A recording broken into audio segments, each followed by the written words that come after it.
For 40 years, Vanya lived alongside the river, herding 60 reindeer through the same landscape day after day.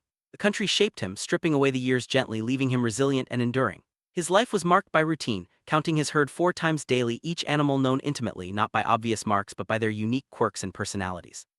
Herd was his world, and he found peace in the rhythm of their lives, even as memories of a wife and a town faded into the background. The stone Tungus, the land he called home, was steeped in old traditions and unspoken rules.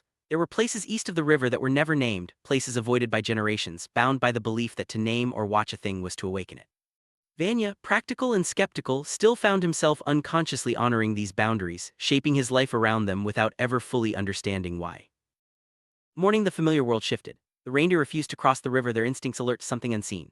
Vanya, trusting their wisdom, looked east toward the forbidden swamp, sensing a change he could not explain. When he counted his herd, the number was wrong, 61 instead of 60. Fear crept in, cold and precise, as he realized something was amiss. The cold came sideways, unnatural, and the frost on the birch trees was flat and gray, refusing to melt under his touch. Silence settled over the land, no river song, no bird calls, no reindeer clicks. The herd, all facing east, seemed drawn by an invisible force. Then beneath the water, a low blue light dimmed and brightened, like a great eye opening and closing, acknowledging Vanya's gaze. In that moment, all reason failed him, and he stood at the edge of understanding, confronted by something vast and patient that had waited for forgiveness. Vanya awoke with no memory of what happened between the closing of the great eye and the ordinary morning that followed.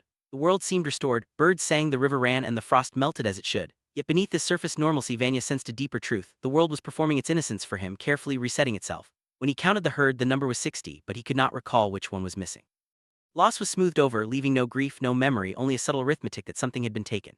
As he walked home, even the path to his village momentarily lost its meaning, replaced by smooth indifference. The world's mercy was a quiet erasure, allowing him to live contentedly, never fully knowing what had been lost. The event over Stone Tungus was felt across the earth, but for 19 years no one came to investigate. The chain of looking away held everyone, permitting the world to forget and move on, just as Vanya had.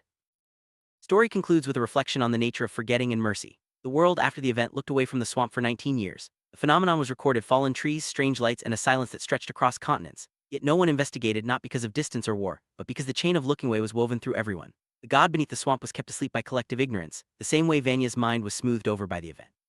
Men who finally arrived found only ordinary swamp and trees, unable to grasp what had been missed. The story suggests that mercy lies in the ability to forget, to wake each morning in a world that adds up to itself, never knowing what has been carefully, mercifully taken out. Vanya lived the rest of his life content, carrying the smoothing lightly, and the world continued, permitted to forget, as we all are.